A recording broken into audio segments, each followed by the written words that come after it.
Posso falar primeiro? Uma coisa Pode. rapidinho? Não, porque o Cadu falou que hoje seria o aniversário do Adílio, né? Então, queria mandar um abraço para a família dele. Os ídolos nunca serão esquecidos. E agradecer também a festa que a nação fez, foi realmente incrível. Podem ir. Felipe, boa noite, parabéns pela vitória.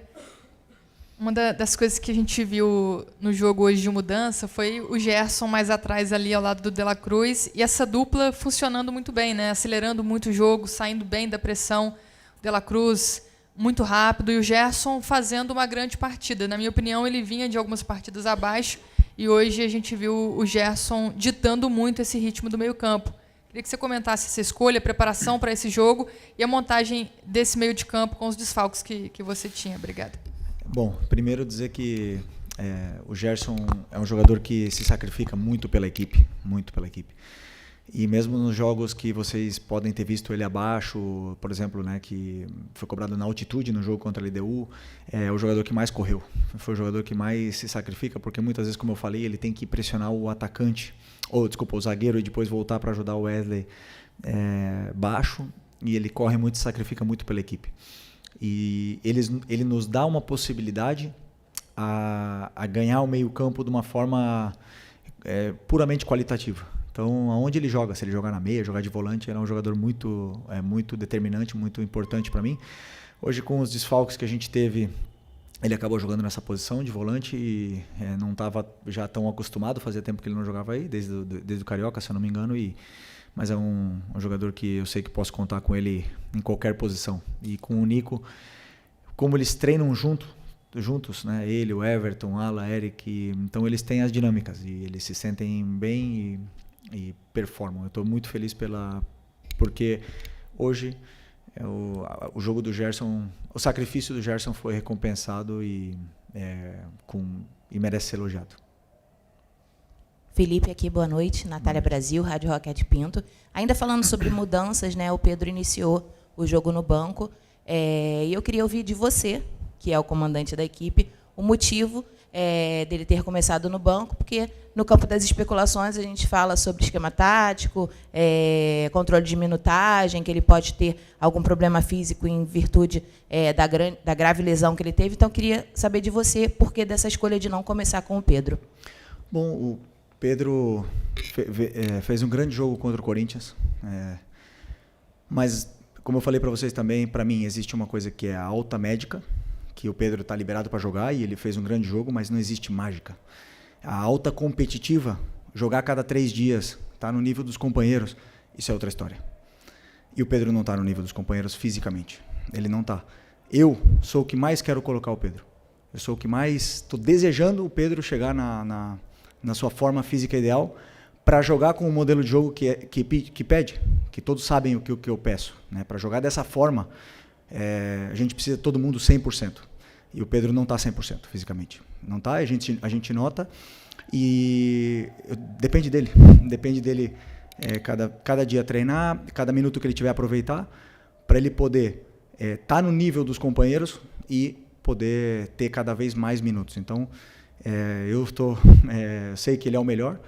E assim que ele tiver no mesmo nível físico que todos os outros, com certeza ele vai estar no campo, porque todo mundo sabe da qualidade do Pedro. Então só agora depende dele poder retomar essa forma física o antes possível e estar disponível para ajudar a equipe. Mas enquanto isso, continuar trabalhando.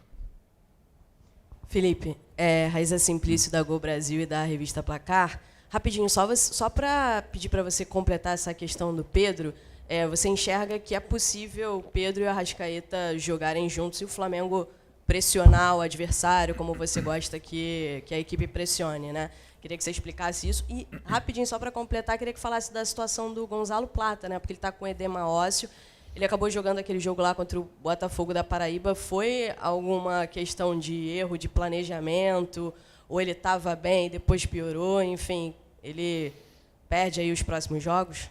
Bom, a questão se eles podem jogar junto, obviamente que eles podem jogar junto. Eles jogaram em 2022, fomos campeões juntos, com o Gabi na equipe. jogaram juntos agora esses jogos, e o que nós temos que ver é como o Arrasca está correndo, como o Arrasca está fisicamente, na melhor forma que eu vi nos últimos 5 ou 6 anos. E o Pedro precisa chegar nessa forma. A hora que o Pedro chegar na forma física ideal, no seu 100%, ele vai nos dar para a equipe o que a equipe precisa. E todo mundo pode fazer. Todo mundo. Só precisamos que ele esteja do mesmo nível físico que os seus companheiros no dia a dia. E, desculpa que... O Plata.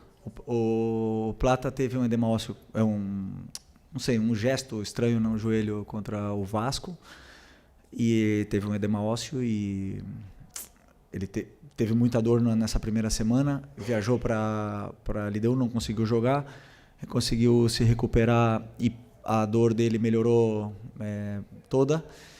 Então teve minutos contra o Botafogo, foi espetacular como ele jogou, mas voltou a ter dor. E o joelho é um tema muito delicado, uma coisa que pode perdurar para a vida dele, e realmente ele está com dor, ele não está conseguindo performar, ele está muito frustrado, um cara que ama treinar, um cara super alegre, feliz e divertido, e hoje a gente vê quando ele está na maca que ele está triste, né? Então precisamos que ele se recupere o antes possível, porque sabemos do importante que é esse jogador para a gente.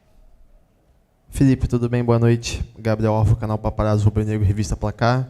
Parabéns pela vitória. Obrigado. Felipe, queria te perguntar sobre o Rodrigo Caio, né? O Rodrigo Caio, que agora faz parte da comissão permanente do clube. Como que vem sendo esses primeiros dias com ele? Como foi a escolha do Rodrigo Caio para compor a comissão? E, embora, né, ele não faça exatamente a mesma função que o Daniel fazia, né, que era a questão de bolas paradas, tem muita gente nas redes sociais relembrando o gol do Léo Ortiz de hoje com o gol que o Rodrigo Caio fez contra o Grêmio, na Libertadores de 19. Queria saber se essas jogadas aéreas aí tem alguma coisa a ver com a chegada do Rodrigo Caio ou não, ou ele não tem nenhuma relação com isso. Obrigado. Bom, primeiro agradecer o Daniel Alegria, que começou comigo, estava comigo desde o começo, né, no Sub-17, me acompanhou toda essa trajetória, subiu comigo aqui profissional, me ajudou muito. Mas eu entendia que precisava uma mudança. Comentei com o Boto sobre essa mudança na comissão e de um perfil diferente, de uma pessoa diferente. E como vocês bem imaginam, eu e o Boto conversamos todos os dias, horas e horas e horas sobre tudo. É um cara que ama falar de futebol e está comigo, com os treinadores que ele trabalhou. E eu também gosto de perguntar muitas coisas para ele, sou muito inquieto e ele até liga para outros treinadores para eu perguntar coisas de tática.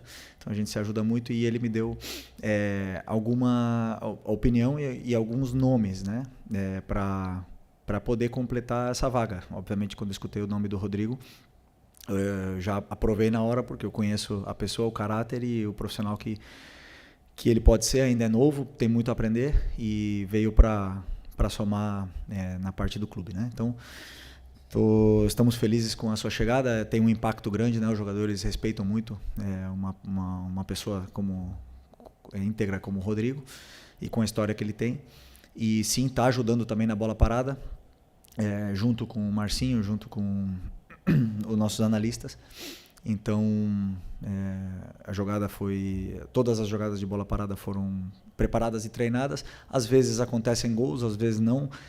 Também fizemos gol com alegria, não porque mudamos que fizemos gols, né? Mas eu sentia que precisava dessa troca e, como eu te falei, o importante é agradecer o Alegria aqui. Okay. Boa noite, Felipe. Léo José, do Coluna do Fla. A lesão do Pulgar fez com que você precisasse... A lesão do Pulgar e também do Ala fez com que você precisasse puxar um pouquinho o Gerson, e aí você formou a dupla ali do Gerson com o De La Cruz. Uma dupla que funcionou bem, né? Pelo meu entendimento, seu entendimento também. E lá na ponta direita você acabou jogando o Luiz Araújo. E com a lesão do Plata, em mais alguns jogos a gente vai precisar ver outro ponta direita por ali, sem ser, obviamente, o Plata. E com o Luiz Araújo na direita e o Gerson mais de meio de volante, você entende que essa opção ela pode ser usada mais vezes? É uma opção que você pensa usar com frequência? Ou você prefere mesmo deixar o Gerson ali na meia direita e usar um outro volante? Eu sempre penso em escolher os melhores para poder montar um plano de jogo onde eu possa machucar o adversário.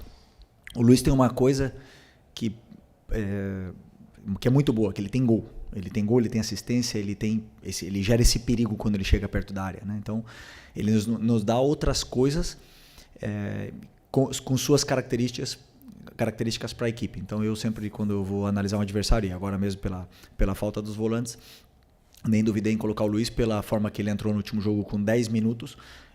Falei para ele, orgulhoso que eu me sentia dele depois de ter ficado vários jogos no banco.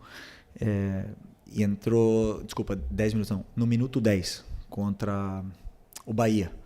E correu de uma forma assim muito bonita. O que ele fez no jogo contra o Bahia foi para mim impressionante. Falei para ele que eu fiquei orgulhoso dele.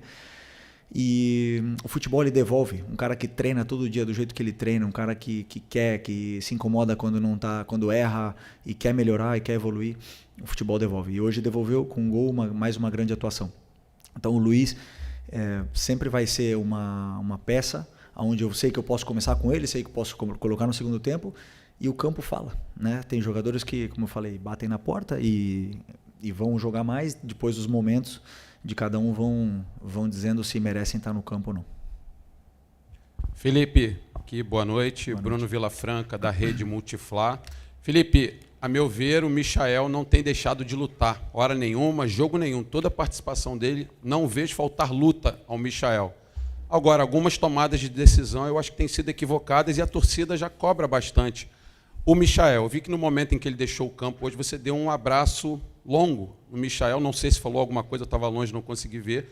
Como fazer para tornar o Michael, de fato, aquela peça importante que o torcedor tanto pediu, inclusive o retorno na temporada passada, e essa é uma das funções do treinador, recuperar jogadores que não estão dando aquilo que o torcedor entende que pode ser melhor. Obrigado e parabéns. Obrigado. Eu penso sempre em uma frase que define, né? Ninguém é mais importante que a equipe. Todo mundo tem que se sacrificar pela equipe e a equipe vence dessa forma, ou está mais perto de vencer dessa forma. Hoje o Michael, o Bruno Henrique, o próprio Arrascaeta, o Luiz, jogadores de frente não deixaram em nenhum momento a LDU jogar. Não deixaram. Eles não conseguiram passar do meio campo no primeiro tempo. E é um time que, se você ver, você estudar, eles jogam, como jogaram no segundo tempo aqui, né? Então, é um jogador, o Michael é um jogador que dá tudo o que tem pela equipe. E sempre que eu escutei os torcedores falarem, queremos raça, queremos gente que corre quando não der na bola, vai na vontade, ele tem tudo isso. E ele começou o jogo muito bem. E aí, nas primeiras decisões, a gente sabe que a torcida está esperando. E aí começam a pegar no pé, ele acabou ficando mais nervoso. Mas não temos que esquecer o que o lateral direito do LDU sofreu com ele, e tanto é que foi substituído. Por causa que o Michael machucou muito aquele lado deles ali. Depois, falta o terço final, falta o último passe, falta essa tomada de decisão? Sim. Ele sabe, ele treina, ele é o cara que mais fica fazendo complemento todo dia. E a hora que a bola entrar ou que ele conseguir se soltar um pouco mais nesse aspecto, ele tem. Ele tem porque em 2021 ele fez 15 gols, se eu não me engano, 12 gols, ele quase foi artilheiro do brasileiro aqui naquele ano. Então, eu tenho que tentar também ajudar ele a recuperar isso aí, que é um jogador que deixa tudo que tem pelo Flamengo. Oi, Felipe aqui, David Sharp, do Antenados na Jogada. Parabéns pela vitória. Eu queria saber o que você pensa em relação à marcação alta e criação de jogada, porque não necessariamente o time precisa marcar alto e roubar a bola no campo do adversário para criar jogadas, para ter a posse de bola, né? Salvo engano, até o Guardiola falou que roubando a bola no campo do adversário você está muito mais próximo do gol e a chance de fazer gol é muito maior. Mas, ainda assim, se o time marcar médio para baixo, consegue retomar e até ter a posse de bola, não perder e criar mais jogadas, né? Então, queria saber em relação a isso, sobre jogadores que talvez não marquem tão bem assim pressão, como talvez o próprio Arrascaeta, o Pedro nesse momento, Gerson, não sei se você concorda, se eles podem jogar juntos até dessa forma um pouco mais compacta, até para quando furar essa linha de marcação logo do campo de ataque, não gerar espaço atrás, né, no campo de defesa. Para mim, a única diferença, por exemplo, de um Bruno Henrique, Pedro, Arrasca e Plata, que são jogadores, é a intensidade na pressão. Mas a pressão todo mundo pode fazer. O que acontece? A gente só olha a pressão alta. Só que para mim o jogo é feito de fases, né? Então na fase defensiva para mim são 4 fases, que é o tiro de meta, a pressão alta, o bloco médio e o bloco baixo. E todos eles têm que fazer as 4 fases. Ou seja, tem que pressionar o tiro de meta, temos que pressionar alto quando a bola está no pé do goleiro, e quando eles rompem a nossa pressão, nós temos que saber fazer um bloco médio, temos que voltar todos.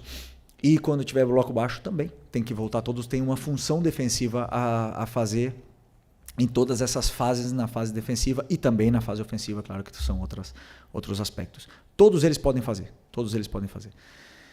A intensidade da pressão, a força que você vai pressionar é outra. Isso sim, isso é uma característica que a gente não pode mudar, mas todos eles podem fazer as 4. E, aliás, fazem, quando estão bem. Felipe, boa noite. Mauro Santana, do canal Mauro Santana.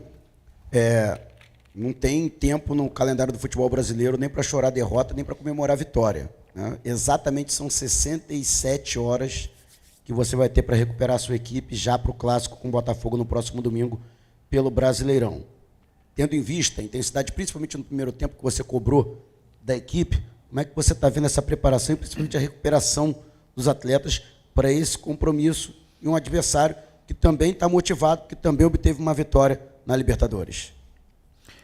Vai ser um grande jogo, um jogo duríssimo, dificilíssimo. Eles têm um dia mais de descanso, né? Mas que não serve como desculpa. Agora nós temos que ligar a maquinária o mais rápido possível da recuperação, que esses jogadores possam se recuperar e possam chegar bem nesse jogo de domingo, né? Claro que os jogadores mais jovens se recuperam mais rápido, os jogadores com mais idade, com mais de 30, vão ter uma certa dificuldade, mas tenho certeza que nós vamos chegar bem no jogo.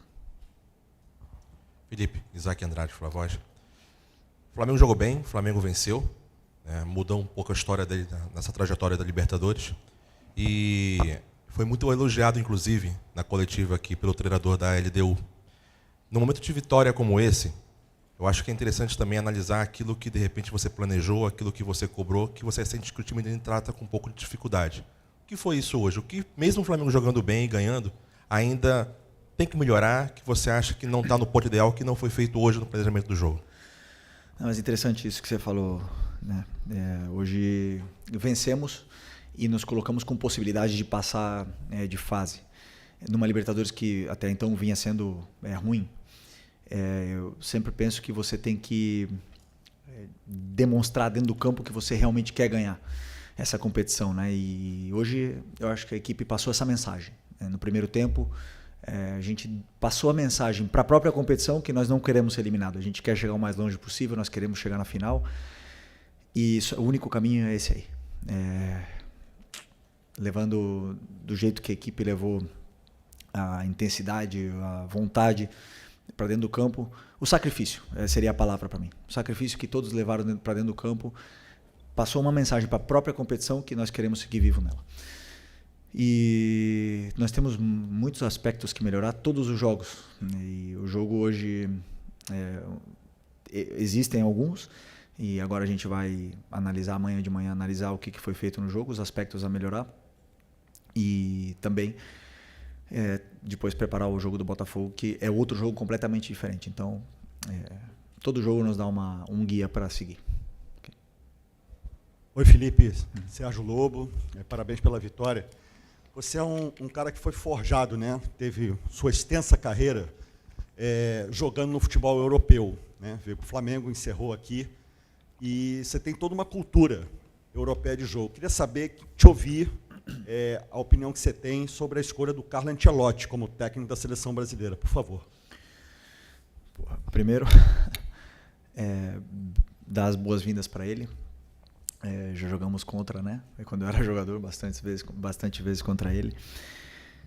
Nos ganhou até uma final da Champions, então é um cara que vem com o respaldo todo para tomar as decisões que ele tenha que tomar e que queira tomar. Não podemos nos enganar. O melhor futebol está lá. Os melhores jogadores estão lá, as melhores competições estão lá, os melhores treinadores estão lá. Essa é a verdade. E nós temos muito que aprender do futebol europeu. Então, muito bem que ele venha para cá e viva o futebol brasileiro, que não é fácil para ninguém, né? Então, que ele possa nos ensinar, que nós possa dar a sua experiência, que ele possa vencer e que ele possa trilhar um caminho de vitórias aí na nossa seleção que está num momento muito conturbado, né, politicamente. Então, precisamos de uma estabilidade, precisamos de alguém que tenha esse carisma e que seja bem-vindo, seja bem recebido por todos nós que, sem dúvida, precisamos muito de ajuda para continuar evoluindo e melhorando como um futebol em todo, em geral. Obrigado.